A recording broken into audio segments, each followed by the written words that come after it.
Welcome to my look at the Restless Saboteur and how this saboteur could be holding you back creatively. So, someone with the Restless Saboteur usually has lots of energy, is enthusiastic, curious, spontaneous, loves playfulness, freedom, fun, all fantastic qualities for creativity. The trouble comes when those qualities are in overdrive. That's when the restless saboteur comes in. So the restless saboteur is constantly searching for the next exciting project, the next new idea, and loves bouncing on to the next thing and the next thing and the next thing. A little bit like Tigger from Winnie the Pooh. And that means it can sometimes be difficult for you if you have this high octane saboteur to stay still and immerse yourself in a creative project, especially when that project gets a bit hard or challenging or is in the attention to details phase or the working out the logistics phase. The restless saboteur is like, oh, someone else can do that bit. Or actually, I've got an even better idea, which is usually code for this next idea doesn't have any problems yet. So that's why I want to move on to that one. So that's the restless, impatient, FOMO, what's that shiny new thing over there vibes. It's got all that going on. And as I said, some of that energy is essential.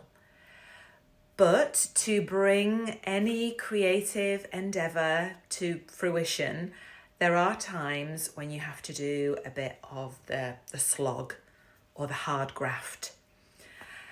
So how this saboteur might come up for you as a creative is you've got this great idea for a book, and so you start writing a book.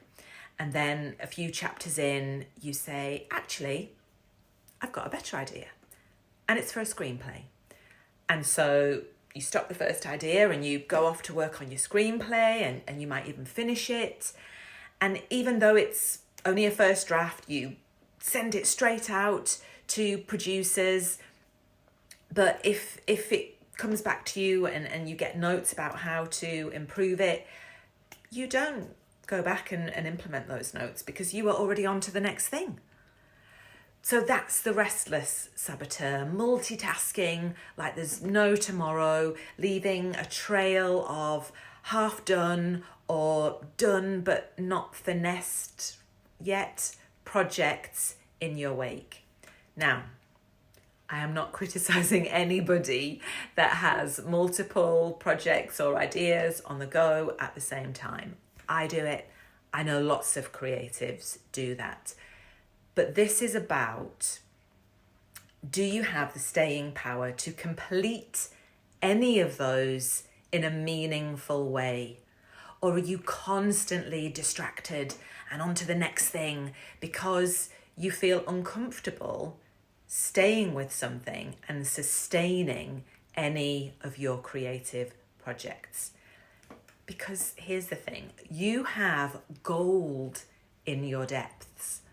And by sticking around with yourself long enough, you can unearth that gold. You can polish it, you can perfect it, you can own it, rather than just constantly scratching at the surface of what is creatively possible. Because, and you do this because you get this unconscious need to run away from anything that feels uncomfortable or difficult. Now, this is not about getting rid of that wonderful creative energy fizzing inside of you, but it is about knowing how to harness that energy and stay with that energy so that you can fulfill more of your creative potential. Because if you're constantly banking on your creative breakthrough coming from your next acting role or the next script that you write, you are potentially missing out on that creative breakthrough may be coming from this role, from this writing project, from this moment. So that's an introduction to the Restless Saboteur. Thanks for getting to the end of the video and not jumping on ahead to watch another one instead. If you want tips for overcoming this saboteur or for finding out more about any of the other saboteurs, please follow me or check out my other saboteur videos.